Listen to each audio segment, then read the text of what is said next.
Well, welcome everybody. This is our final ILEETA Live for this year, 2022. This year has just flown by. I can't believe how fast it's went.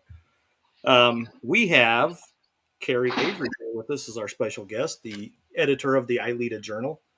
And along with myself, Brian Hill, we have Todd Fletcher and Joe Willis. So we are happy that you are here with us tonight. Hopefully, we are not having any technical issues, and we are streaming live everywhere. Let's get this started. And Kerry, for those that don't know who you are, just tell us a little bit about Kerry.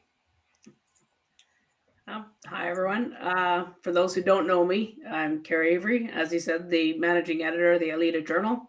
I've been, I think, attending ILEETA since 2014, if I remember right, and I've presented at every conference since then. And I run a company. I'm a training consultant. I've been designing training programs for about 20 years.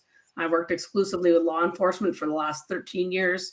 I'm doing online, classroom, blended learning. I have a master's degree in education, and I advise and do consulting work for agencies. I'm up in Alberta, Canada, so I've worked at all levels of government in Canada, United States, and I've done some advising internationally with ICETAP for Central America, and I've been working with the police in Ukraine for the last 4 years. How have you liked working with the Ukrainians out there? I love the international work. It's fantastic, and they're very excited to work with you when you show up because you've flown a long way to be there. So they listen to every word I say, which is a little different than working with North American police officers who don't necessarily listen to every word I say. So usually they're very excited and really like bought in. So they're awesome to work with.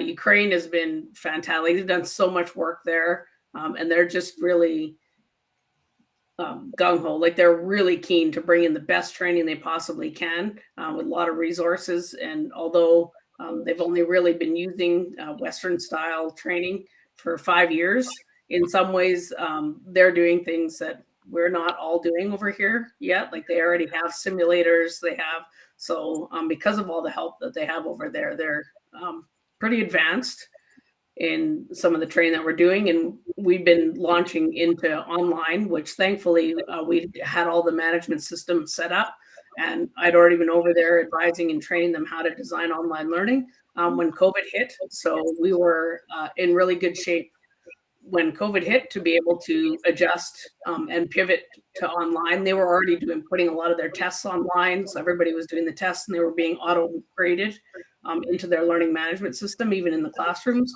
for their recruit training. So all that like 2-3 years of work that we had done before COVID hit, we were so lucky. So all of the infrastructure was in place and they just pivoted no problem. So it was good. It's obviously been very challenging this year, frustrating because I hadn't been able to go back through COVID. So I was teaching them remotely, which of course it's like 6 a.m. for me and 4 p.m. for them. So that was some fun doing some remote classes for them during COVID. And then, of course, from February, the war started. So work is continuing. They still function as police officers with new and expanded roles. So training's still going. They're still running recruit training. Like people don't realize that even though the war is going on, the police still are functioning. So our work's continuing, and now we're expanding some of our online learning, looking at mobile learning to start pushing training out to them in the field because they can't really come and attend training right now. So now we're looking at mobile training that we can push out in the field on some expanded responsibilities that they didn't have before. Things like investigating war crimes. So they're doing a lot of other things aside from what they normally do. So still working, still advancing the best we can. Obviously, there's a lot of challenges, but I'm excited to keep working, and really I'm just waiting. I'm waiting for this to end so we can all get in there and help them rebuild and get back to kind of where we were. So hopefully this comes to a resolution sometime in the relatively near future. Yeah, let's hope. I know, I'm sure that's a beautiful country over there. I honestly, I'll admit it. When I first went, I thought it was going to be very like gray and concrete, and I was shocked. It's absolutely beautiful. All the just the churches and all the buildings and the history. They have so much history, and they can talk about it for hours. So they take me around and explain statues and who all these people are, and it's fascinating. It's absolutely beautiful. Like Kiev's a beautiful city, excellent restaurants. It's very European. You're in Europe when you're there. It's not kind of this. It's not like backwards or at all. Like it was a very advanced city. The train stations. Google it sometime. Which is weird because now those are their bomb shelters. But if you ever went down there and saw how well constructed their train stations are, everything's like brick and marble, and they're just beautiful, very ornate train stations, which obviously they're very solidly built because now that's where everybody goes to avoid to shelter when the missiles are coming in. So they're extremely well constructed and beautiful. So it was great. And McDonald's served fried cheese. I was like, why doesn't our McDonald's have fried camembert cheese with cranberry dipping sauce? So you said you also did a stint in Central America. Did I hear that correctly? Yeah, I went down to El Salvador and did some advising for a few weeks. Something similar. They were bringing in online learning for the first time. So they brought me in. I got to look at some of the work they'd done and then give them feedback and some coaching on what they could do better. Unfortunately, then kind of everybody turned over in ICTAP, so I didn't get to keep doing that work. I would have really liked to have. They were awesome too, like just really engaged and excited to try and produce like good online learning. Yeah. And for those that haven't done any sort of international law enforcement advising, kind of, I'm curious your perspective on what it does as far as your own aperture. I mean, you've got experience with, north of the continent here, right? So Canadian policing, as well as the United States, the U.S. Experiences you've had, plus Central America, Ukraine, this international, and ILEETA is an international organization, but not everybody's had the chance to experience, the multinational perspective. What would you say, biggest benefits for you that you've seen as far as learning and development professional? For me, it was just the exposure, like getting to meet people and realizing that we're all the same. That's what was so interesting. I was down in El Salvador and they're showing me their training on human rights and we're going through it. And it's fascinating. And then I go to Ukraine and same thing. We're looking at human rights training, what's being developed.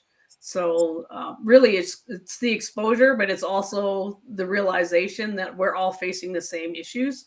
Obviously, some of the other countries have much deeper corruption issues to deal with. So that's why they focus so much on human rights. But yeah, it really doesn't feel as different as you think it's going to, except learning to work through a translator. It takes some getting used to. I'll bet it does. One of the questions that was just asked was talk a little bit more about the work that you do. And do you write curriculum or teach pre-approved classes? But kind of along with that, what is your favorite part about the curriculum development area that you work in? What is it that you enjoy the most about what you do? The challenge of it. Even though I've been doing it for 20 years, I'm still challenged by it all the time. Like it's this constant drive to be better. Like there's always more research coming out. So I'm constantly reading, what does the new research say? Technology is evolving so quickly. I mean, when I started 20 years ago, online learning was in its infancy. And now we're approaching augmented reality, virtual reality, which is the topic of my upcoming journal article. If anyone wants to read it, I'm going to talk about a training conference I went to and what I saw for the future of training and kind of where we're going in the way of technology. So it's just this constant challenge and we have budget restraints, resource restraints. And so it's just this constant drive to do the most that we possibly can for the least amount of money. So I just find it fascinating. And to answer the question that was asked, you know, talk a little bit more about what it is that you specifically do about curriculum development. So most of how that my works. my work is around design. So I partner with the subject matter experts. The only time I ever teach is if I'm teaching instructor development, which is the only area I'm actually a subject matter expert in. I have no law enforcement background. So I certainly would not be up in front of a class teaching any sort of legal anything. Absolutely not. I mean, I can talk and sound very, very convincing because I've worked in it for so long. I can talk about interview, interrogation, search warrant drafting, all sorts of topics that I've developed training, but I would never stand in front of a classroom. That's we want the experts up there. So I work more behind the scenes with them. We work together to figure out how are we going to deliver this? Is it online? Is it classroom? Are we doing blended? Then we work together to write learning objectives, figure out content, exercises, write scenarios, rubrics, tests, exercises, all that part. I do a lot of the visuals, manuals, put all those together because usually the experts that I'm working with have full-time jobs and are doing this off the corner of their desk. So my role is usually to take as much off their plate as they can. So I try to, sometimes I'll just throw together a scenario and because it's easier to fix. So I create the straw dog and then we go through and edit it and put in what is a realistic answer. Interesting, I can write test questions with the right answers because I wrote the material. But writing the wrong answers is actually really difficult. And it takes a lot of working together with the experts to come up with realistic wrong answers. So that's a lot of the work. Consulting level, now I work at a much higher level at times. So I'll come in and actually evaluate training. So I just did some work with CRITAC. It's like a US federal, it's through IACP. It's a big joint and agencies can approach them and ask for help with anything. And one of the agencies, the larger agencies in the States asked for a training evaluation. So I'm one of the team members. We looked at all of their training. Then we give advice on what they could do, better lesson plans, how they can better design their programs. And I've done that for a few agencies where they've brought me in to actually review their training and give recommendations. Or I do instructor development courses and coaching and training, that kind of thing. So kind of all over. I'm everywhere from the front line to up at the top, actually consulting whatever type of contract work we're doing. So when you're doing some of these consultations with some agencies, what are some of the biggest challenges or issues that you see that needs to be improved? Design. So some of it's documentation. So when we ask to see training, often we're given PowerPoints. Your training shouldn't be documented just in a PowerPoint. There should be a lesson plan. There should be some like behind the scenes documents that really outline exactly what the program is, where you're going to have exercises, content, how everything's evaluated. And then a lot of it really is in the design. There's still a lot of very lecture heavy, just presentations, PowerPoints full of text, and then just talk, and then we do a test. So we're not seeing like scaffolding where we're moving up from simple and dependent up to complex and independent. Like we don't see that where they're actually moving from one to the other. They tend to go like, listen. Okay, full-blown scenario. And then they scratch their heads and wonder why they're not doing well in the scenarios. Because there was nothing in between. There was no like learning, walking before you could run. They just like throw them in at the end. So there's a lot of that missing. Just exercises, engagement, and having it be more learner and engaged focused versus sage on the stage expert standing there. And it's tough because a lot of the evaluations, if you have a good expert and they're charismatic, the evaluations are going to come back great. So the bar is low. Like people don't know what to expect yet, what they should be getting in training. If they are relatively entertained, they'll be like, yeah, that was the best training I ever went to. But realistically, if we asked them to perform based on what they learned, they probably wouldn't do very well, even though they loved it. I'm guessing time has a lot of is a big challenge for a lot of these agencies because it takes a lot of time to put together a course and curriculum and do it the right way. And so, do you see them cutting corners? Yeah, it's a week of development time for 1 hour in the classroom. Like people don't realize, and that, like, I stand behind that. There's a bunch of research, but in my own experience, that's actually how, when we're creating from scratch, starting a brand new course, 1 week for every hour. So a day of training takes us 6 weeks to actually put together, to develop from beginning to end. That's 1 day. So they'll come to us and say, oh, we want a 5-day program. Can you develop that in like 2 months? No. Like every day takes us 6 weeks. And that's full-time like development, at least with me being like on it on a full-time basis with subject matter experts that are available when I need them. Online is double that. So that's 2 weeks for every hour of online learning that you do. And whenever we throw those numbers out, people are shocked at how long it takes until they start doing it. And when they try to develop faster, that's where they start cutting all the corners. Uh-huh. So we get the question here. Do you think that's a standard that all trainers hold to when creating a course and its content? Is the question referring to the 40-hour, 8-hour thing? So what are your thoughts? What have you seen on that? I'm kind of curious, like, what are you seeing as far as the content time and what other developers are saying?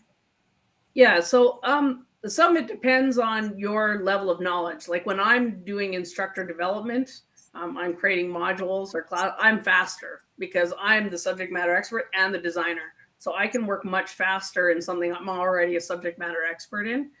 So some of it does depend on what's already existing. Like it's different if we're taking an existing course and overhauling it. That's different than starting completely from scratch and trying to design something. I wouldn't say all trainers do, but if you're, especially if you're working in a team with instructional designer and experts, it's pretty accurate. Makes sense. Would you say, so those that are not in the experience and space you're in and really are kind of limited on the budget and ability to hire someone, like yourself to bring someone in, where do you recommend starting? I want to improve my program. What do I do? It's a loaded question on purpose, yeah. If you're looking for like documentation, ILEETA, the National Certification Program, on their website, they have some really good templates. So at least if you want somewhere to start with, like, what should my lesson plan look like? And they even have examples on there showing like what it could look like. So that's a good place to find some of the templates to at least kind of frame it out, I guess. Yeah, it's tough because people always ask me that, and like we wouldn't ask an engineer, so I want to just do your job really quickly. It's something that you went to school for 6 years to do. So how do I do that? But in our world, like we straddle this. It's a very strange profession because there's no barrier to entry. Anybody can call themselves instructional designer or trainer, but there's also all the way up to PhD programs on it. So we have people that spend years studying. I spent 9 years part-time studying in university adult learning. But there's lots of good instructional designers that didn't spend all that time. So it's a strange profession. It's very much all over the place. But it is like, you have to accept, I guess, to a point that what you build isn't going to look like what I build. So just start at the base, at least start with a good set of learning objectives, start there, because that sort of defines everything else.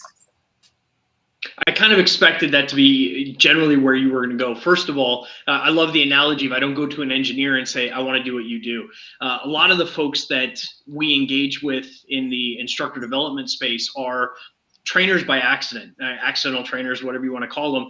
And they're really good at what they do. And then they try to figure out how to turn that really good at what they do into training. And there were a couple of things in there that you said. Number one was that, it's not going to look exactly the same, but start with the basics. And as you were saying that, someone asked a question, Andrew Demuth asked a question, books that you recommend. I think all of us probably have a list of what you can read to get better at training, but I am curious, what's on your reading list that you would recommend? Like for straight up lesson plans, honestly, I just hit the internet. Look at templates, look at what other people have done on how to do lesson plans. Most of the books I read are much more on like the theory and the research. Make It Stick is definitely one of my favorite books as far as ways that we should be approaching training. But when you read it, you understand realistically that law enforcement is very far away from what's recommended in that book. Like a lot of mine are textbooks, so they're not that interesting to read. But that actually brings up the next question up there, and something I wanted to ask you about. There's still this this pervasive thought that there are 3 learning styles, and you know what I'm talking about. And we see this all the time. We see it at the ILEETA conference every year. We see it in articles going back, and I want you to kind of touch on that, because there's a question up there that says, how important is it for a trainer to understand presentation skills? And I kind of think we're all on the same wavelength when it comes to that answer. But then it says, and learning styles of their audience. Talk about learning styles and some of the kind of pervasive thoughts on that. All right. You were in my class, weren't you, Todd? Oh, yeah. Every year. So this year at the conference, I did do a whole session on science of learning and talked about a lot of the myths. Primarily, really honestly, the driver was that I wanted to talk about learning styles. They've done surveys, and within teaching, still like 90% of professional teachers who have degrees still believe in learning styles. So that shows us how common and pervasive it actually is. It's still everywhere in education. So this idea that you can do a survey, answer some questions, and you can identify whether you're an auditory learner or kinesthetic learner, is all the research that they've done. So they've gone and checked this, had people do these things, identify their learning style, then they teach them in that style and see if they do any better, and they don't. So what the research is showing us is, first off, that we don't actually know how our own brain works. Wish we did, but we don't. What people are identifying is a preference. It's sort of like, I prefer cake to chocolate. That's it. It doesn't mean that eating both won't give me the same result at the end. I just preferred one over the other. So identifying learning style doesn't actually mean you learn better that way. It just means you like it. And really, when we look at it, so we don't have the ability to know. And so there's no point in doing those surveys. They serve no purpose whatsoever. They're actually detrimental, because now people think, oh, well, I'm kinesthetic. That's it. I can't learn through reading and writing or auditory because I'm kinesthetic. Then they start shutting down, and we don't want that. In the end, when we look at how we take in information, everybody takes in information always. Most people, I think, have read The Gift of Fear by Gavin Becker, which I talk about all the time, because he talks in that book about how we're absorbing so much information that our brain can't even comprehend everything that's coming in. It doesn't even process it all. But so our sense of, we're absorbing information everywhere, what we see, what we hear, what we're doing, everything all the time. So we don't need to worry about whether someone's auditory or they're kinesthetic. What we need to worry about is, what do we need them to do at the end of the class? If we need them to perform handcuffing technique, then that's going to be kinesthetic, because we can't lecture on how to handcuff. you got to get in there and do it. But if we want people to understand or discuss law, then we need to deal with discussions. We've got to show them things and teach towards that. So we're teaching to the objective, not to a learning style. And our goal, and then the other side comes with the auditory and visual, which gets into using PowerPoints and visuals. And that is called dual coding. So if we have, we're saying something and we have an image that supports it, the brain is coding it in two different areas. So the visual side and the listening of the information side. So that's good. There's still a little, the research is a bit hazy about text and auditory on screen. They're kind of going back and forth as to whether or not that's better, not better. So they don't really know yet when we're doing online. Should we have just text? Should we have just audio, or should we do both? They're not really sure yet. So I just keep reading the research, trying to wait for them to find some. But they do connect visuals to auditory or reading, basically the text. The dual coding does actually improve memory. So these are the things we should be focusing on, not worrying about what type of learner that we are. And I have tons of resources that debunk learning styles. There's a really good TED Talk by a psychologist who explains it all. And then there's there's meta-analysis and studies all over the place saying that they have never been able to prove that learning styles exist or work. I think it makes a lot of sense when you talk about you put it in the perspective of handcuffing. In other words, you can't lecture on handcuffing and have somebody go out and perform that. You actually have to have them practice that. I think that makes sense. I think most people will understand that. I think that was a great analogy right there. Yeah, Todd, you said something earlier, and I think implicitly we all agreed, and probably the majority of the viewers agreed on the where was it? How important is it for trainers to understand presentation skills? And without a doubt, that is an incredibly powerful thing. But somebody then asked a follow-up question that I think is actually, it's on the screen now. How valuable is it for those doing instructional delivery to understand instructional design? And I think this is where the two kind of marry each other, right? In that the presentation skills and the instructional design. Kerry, go on. You finish the thought on that if you would. What do you think? I like to teach it. Sometimes when I do instructor development, I get instructors that say, like, I'm just handed a lesson plan and I'm handed everything. I don't need to know how to write learning objectives, how to actually design. But I like people to know, especially learning objectives, because they drive everything. Like the entire foundation of what we're doing is based in the learning objectives. The test should be based on learning objectives. All the exercises should be based on the objectives. They drive everything. So I like instructors to understand. They don't have to be proficient. They don't have to write them at the speed I can write them. That the whole wording of them is its own thing. I just need them to understand why they exist and what the purposes of them. And same with exercises. Why do we put in games? I've designed training programs. I call it like building a sandcastle. So I create this like beautiful sandcastle, and then we run the pilot, and I'm in the back of the room while they're teaching. And I watch them throw out exercises. Oh, we're not going to do that because you want to listen to me some more. So I'm going to talk and just skip the exercise. And so I sit there and I watch them like stomp all over half my sandcastle. And it's even worse in pilots because I don't get to see if what I designed actually worked because I didn't see the program the way it was written. So for me, like, I need my instructors to understand why. And when I design and anything that's designed well, nothing is in there by accident. I don't put in games because I think they're fun or amusing. Everything serves a purpose. And so it helps if the instructor understands the underlying purpose so that they, one, they buy into teaching it the way that it's written, and they can explain to other people why we're doing something. Perfect. Thank you. Yeah. So I'm just kind of wowed here because this is the most engaging. I thought we were going to talk about the journal.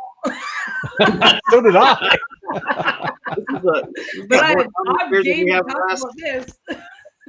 there's more people commenting here in the last 2 or 3 put together. And the last 2 were fellow Canadians. Jason and Dan were commenting on here. This question here: do you think the evolution of technology has been detrimental to learning? Virtual versus in person, video versus reading, etc. What's your thoughts on that?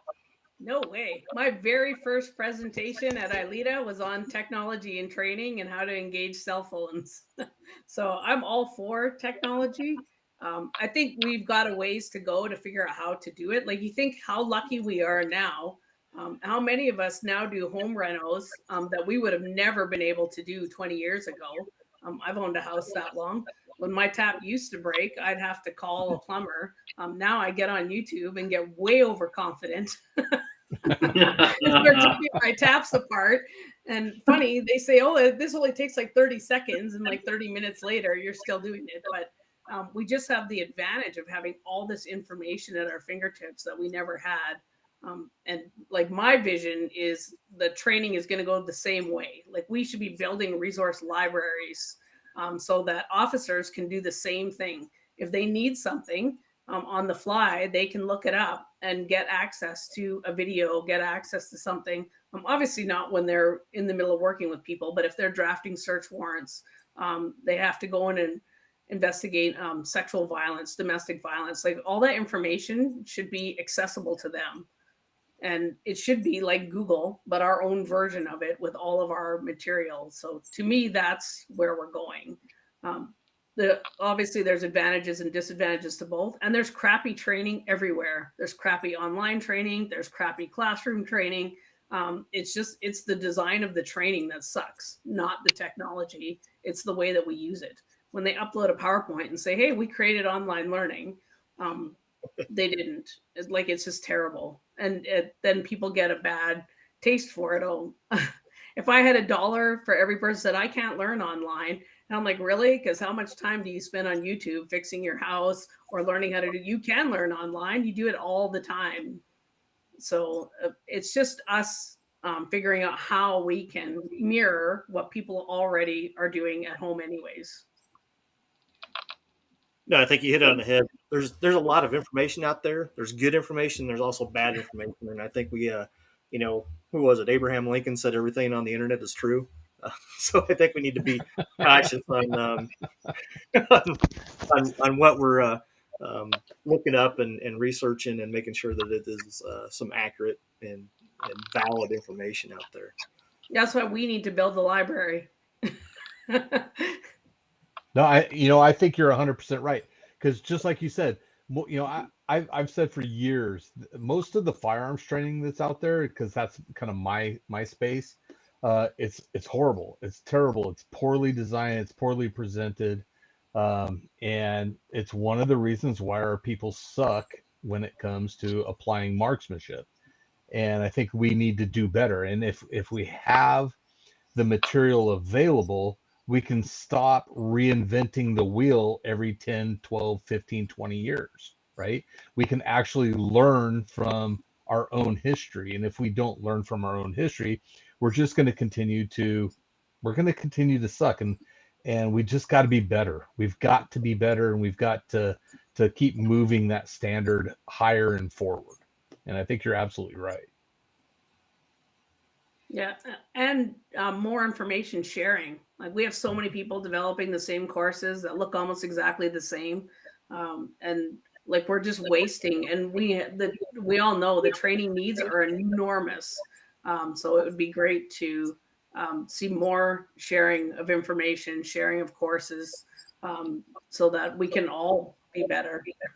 I mean, that's ILEETA. Really, that's the conference experience. All we're there for is this sharing of information and coming together so that we're all better instead of us competing against each other. Yeah. And you hit on nail. And it's a good segue into plugging the ILEETA conference. So those that we talked about this with Harvey a couple, I don't know, last month or the month before, about coming to the conference and giving some tips and ideas on how to get to the conference if you can't afford it, some ideas on what you can tell your boss. And so for those that need some help, go back a couple of ILEETA Lives. They're all on Facebook. They're all on ILEETA's YouTube's channel as well. So go back and read or research and watch those videos. And I think there's a letter or something that you can use on ILEETA's website. So by far the best training that you can ever, the biggest bang for your buck is going to the ILEETA conference, because there's so much diverse training there, great training, wonderful instructors, helpful instructors that will bend over backwards to make sure that you can become a better trainer and instructor. And the cost is crazy. Like I went to DevLearn in Las Vegas, which is, it's a huge, it's sort of like the creme de la creme of training and development conferences. My registration fee alone was $1,700 for a 2.5-day conference with Wow. really crappy lunch. Like, I'm not lying, lunch was terrible. I was following your post on there. I was going to ask you how that conference was compared to ILEETA conference. I know it's totally different. But, what are your thoughts on that conference? Yeah, very different. I mean, it was all learning and development people. I did run it. It was very funny. I was sitting at a table having lunch, and this group sits down, and all of a sudden I look over and I see like 5'11" hat, and I'm like, "Excuse me, are you law enforcement?" "Yes, we are." So I was like, "I found my people. I found my people." I was so excited because I felt so. That was the first time I was at a conference that wasn't law enforcement, and yet somehow we just like gravitated right to each other. So there was some, and I saw some cool online investigation training, like scenario training that had been developed. So that was kind of cool. At the they do, it's called Demo Fest, which was really neat. They have people like demoing programs that they built, and you can walk around and see all these different things that were built. So in that way it was cool, but nothing like ILEETA. Like, it was there really it wasn't very friendly. Most people were there in groups. Like, I even posted on the app, "Hey, I'm free for lunch," and like nobody answered. So I like ate by myself the whole time, which was so bizarre, because I'm like, "ILEETA, we don't do this. Like, if we see somebody there on their own, we like scoop them into the group. Like, come with us, come have lunch, come." Like, so I was actually surprised at how hard it was to network or get to know people. I thought it was going to be easy, but it really wasn't. The quality of the sessions really was amazing. Like, you could see that I was surrounded by professional trainers. They were all excellent presenters, very funny. The time just flew by. Every session I was in was super well designed, nice graphics. Like, so that was really cool to see how high the bar was there for presenting. So some of it was good, and some of it was no. But I haven't figured out what justified that price. Like, we had really high level keynotes, and in my journal article talking about this, I give you a link because they just released the videos, so you can watch the keynotes that we apparently paid a fortune to see. You can watch the videos for free. Them talking about the future of technology. So I haven't figured out yet exactly what justified the registration fee, because it was a lot. So just to give you some, and all the training conferences are like that. They're all $1,500 for a couple of days. So one of the things you mentioned, and this is one of the fascinating parts for me about ILEETA, is that you've got this really cool blend of the subject matter experts, those who are really, really great at what they do, and they're trying to get better at training. And they're trying to figure out how to take that really great at what they do, and they come to a training conference to figure that out. And then on the other end of that, you have yourself, Dan Fraser, and Zorzosa, right? You've got folks who, that is the bread and butter, and to watch that relationship build and attending each other's sessions is fascinating to me, where you've got these phenomenal speakers who go into a tactical class, and it's just a really great environment where you see that mixing of different skill sets. So, from your perspective, especially those who are bringing their skill set to ILEETA this year and trying to get they've been on the road or doing what they do for a while, and they're really good at it, and they want to figure out how to train that better. What advice would you give your first year as a trainer coming to ILEETA? What would you say? My best of it, one, attend various classes. Like you said, go to instructor development. Don't just hang out at the range the whole time, or in like the tactics classes, like mix it up. And I'm guilty. I'm not going to lie. I only go to instructor development classes. Todd has promised me that I will be out on the range this year for the first time ever, because I have never gone to the range at ILEETA. That's my best advice, is if there's something, obviously if there's a certificate you need, the taser, etc., then get that. And you want to focus a bit on some of your skills, but branch out and go and sit in some of the other presentations. It's a long conference. Everyone's very keen on Monday and very tired by the end of the day Friday. So pace yourself.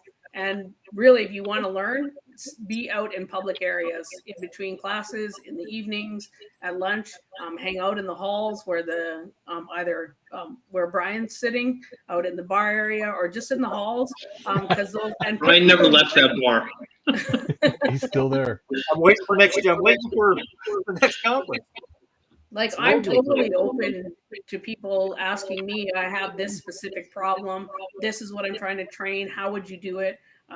Like, I'm thinking on my feet at the time, but if we want to talk it through, and pretty much everybody there's like me, like everybody will sit and talk to you about if you have a specific problem or something. I'm not going to start billing you as a consultant over a conversation we had at ILEETA. So I'm happy to sit and talk. So, and build your network, so that you have people like all of us accessible to you after the conference. Hey, Jason, no, go ahead. Go ahead. I was laughing when Brian never leaves.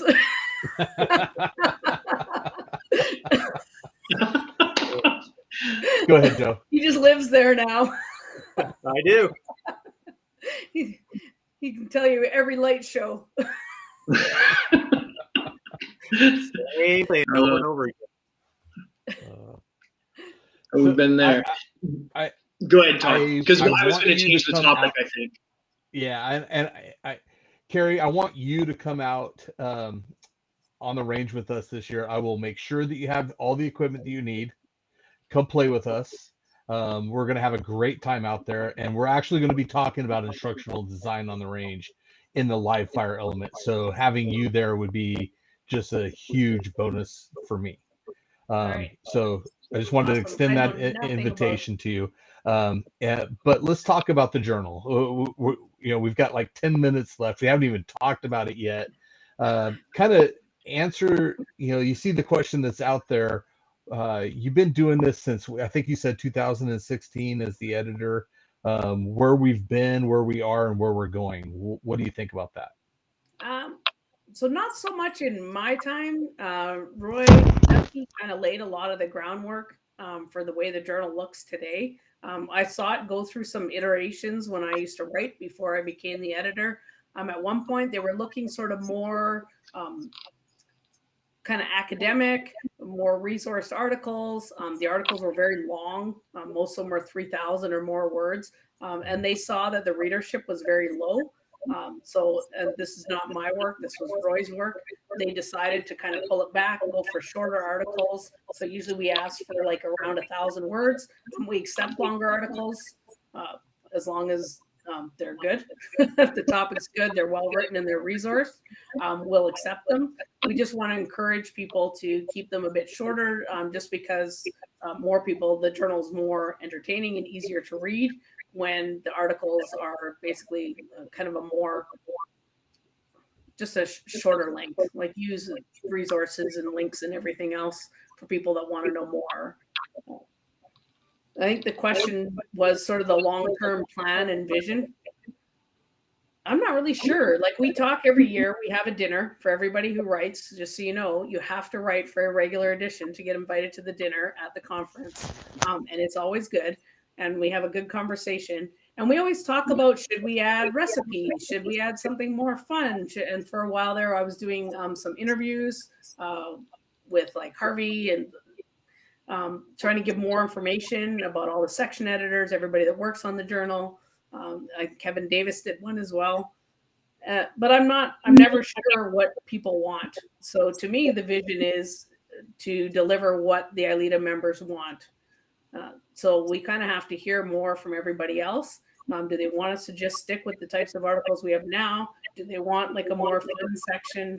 One of the other things we've talked about is like an op-ed opinion section, because I try to stay away from articles that are a little bit more like blog posts, people's personal opinions. But people want a section for that where they can argue, counter-argue points.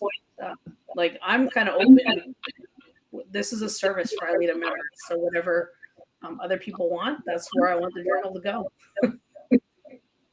Well, and for those watching tonight, go ahead and put in the comment section. What do you like about the journal, and is there anything else that you would like to see that's not in the journal? And we will, all the editors will get together and talk about it.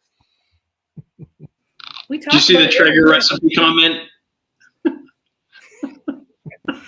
that one up. Dwayne. Traeger recipes. All right. I was going to say we talk about it every year, but it's a lot of organization. Really, right now we publish what comes in. Like we put out the dates. Everybody, all the section editors, and I mean, I'm extremely lucky. All the section editors we've all been together for years. The journal is a well-oiled machine. Everybody knows what they're doing. So we're very lucky. It's very, very smooth going. Everybody communicates well. So I'm really grateful that I have such a great team and we all work together. But it's pretty much driven, what's in there is driven by what we receive. So the deadline is December 10th for the next journal for the articles to be submitted. So you got plenty of time to bang out a article and submit to one of the editors, Kerry, myself, Kim, or Tom. So if you've never written, this is a good opportunity to write for an international publication. If you want to come for dinner. And I'm afraid to open this door, but like the deadline is a soft deadline. We have to give it a date. Otherwise, nobody knows when we're aiming for. I always aim to get it out by the end of the month. December's always delayed. It always ends up being beginning of January. But I mean, if you submit December 11, December 12, that's fine. I have like a 2-week buffer for the section editors to get through their articles, to get them to me. So there's like a buffer, especially if I know you're sending me something, then I can actually I can put a space in the journal knowing that it's coming in at a time. So when I set the deadline, they're all on the 10th, or February 10. So it's all the 10, February 10, May 10, September 10, December 10, just keeps it very consistent. It didn't used to be consistent, so it was very confusing for everybody. But it's a soft deadline. If you're a day or two over, just email us. And what about the conference edition? When do people that are presenting at the conference to get their conference edition articles to you about their classes? Conference edition is February 10, and that one has a strict limit of 1,000 words. Strict. Because that edition gets very big. We've had conference editions that are over 100 pages. So that is the one that I am absolutely strict on the word count. All right. February 10. And that was only for instructors. Hey, what are some key points? I'm not sure who put that. I think it was Jason, actually, Jason Durr. What are some key points for people thinking about writing for the journal, especially this version? Obviously, the instructor one, you gave some, the conference one, you gave some good advice. What about this one or other just regular journals? The main points of writing is make sure that the topic is relevant to law enforcement instructors. It is not an advertisement for your organization, for training, or for a product. That's the number one reason that we decline articles, is because they're advertisements and or they're not relevant, but that doesn't happen very often. Again, we talked about length. Around 1,000 words is the best. I won't get too much into how to format it, Just please don't do anything manual, like manually indenting your paragraphs, because I wish you sometimes a slow death when you make me have to sit there manually removing all, especially if you do space bars, I have to manually remove all of that. So keep everything unformatted, just straight space between paragraphs, right? You can use bullet points, that's fine. But all that manual indenting is a lot of work for me to remove. So, and then the bio at the end, short, keep it short. There's some their bio is longer than their article. No, like we're talking like 4 sentences for a bio. Keep it short, and include a headshot if you've never had an article published. Everyone has been published. I keep all the headshots. I have a file of them. So if you want me to use your old one, then just send the article. But most people, except for the few that write for almost every single edition, otherwise put your bio in. Don't expect me to go and find your last article to get your bio out. I'm not that organized. So yes, 1 space after a period. Thank you. 1 space. Whatever the argument was on Facebook, it doesn't matter. For me, it's 1 space. And I have to remove every one of those spaces manually. I'm trying. That's a hard habit. It's a hard habit. Yes, it is. We are not on typewriter anymore. 1 space, guys. But it's just intuitive. Yeah. But then if I said 2, then I have to go and change everybody who only uses 1. So we have to like pick one way or the other, but I'm going with 1. Good answer. One has it. One is it. Oh. I got to ask, is it process or process? It's process.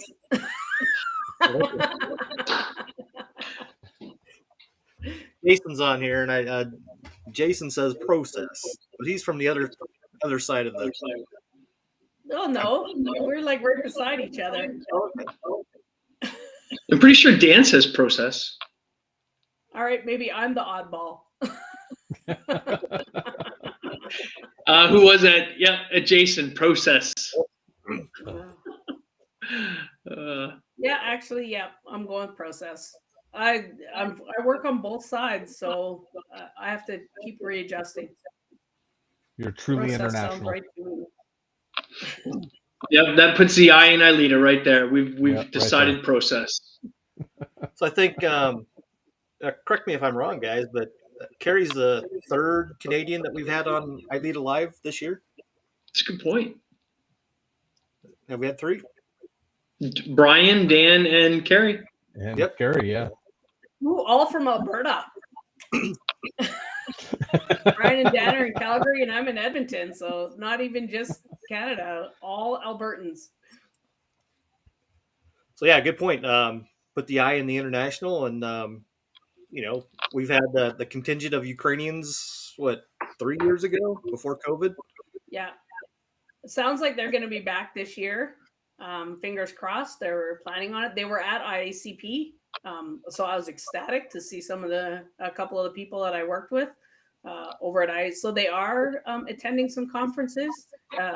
Right now, the plan is that they will be at ILEETA, and I think they're going to be presenting. So Oh, good. I would encourage. I don't care, even if it's at the same time as me. Go to their presentation. Very cool. Well, we're almost out of time here, so we'll go around the horn here. And Joe, any final questions, thoughts, comments for Kerry? Oh man, you know what? I really hadn't thought of anything specific. Just thank you very much, Kerry, for being here. I know we're right at the end of time, so I'm not going to belabor it. Thank you very much. This has been an awesome conversation, as clearly expressed in the comments here. Yeah, I'd have to echo what Joe just said. I think that we might have to have Kerry back on just to cover all the stuff that we didn't get a chance to do. So thank you, and I really do look forward to seeing you on the I bring all the stuff, and I really want putting some rounds down range and helping me out.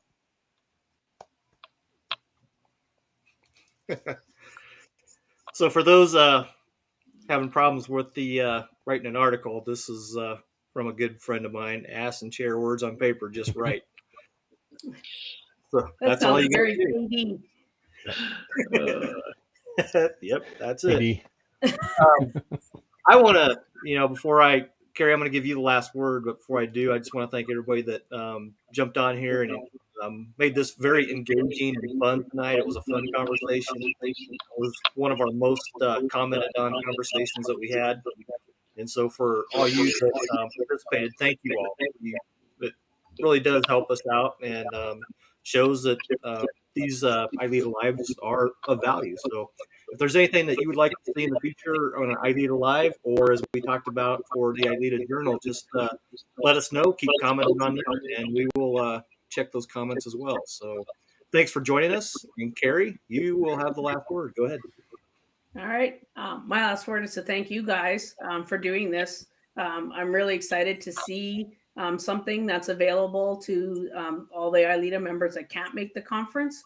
So I'm really excited that you guys started doing this and sort of extending a bit of the conference experience year round. I remember the COVID year, how excited we all were to see each other on Zoom. So I'm excited to see sort of the ILEETA experience now being expanded throughout the year and made available to the people that can't always make the conference. So my final words are thanks to you guys for doing this. Thanks, Kerry. Thank you. And with that, Kerry, just hang on. We'll end the stream and we'll see all you all next year on ILEETA Live.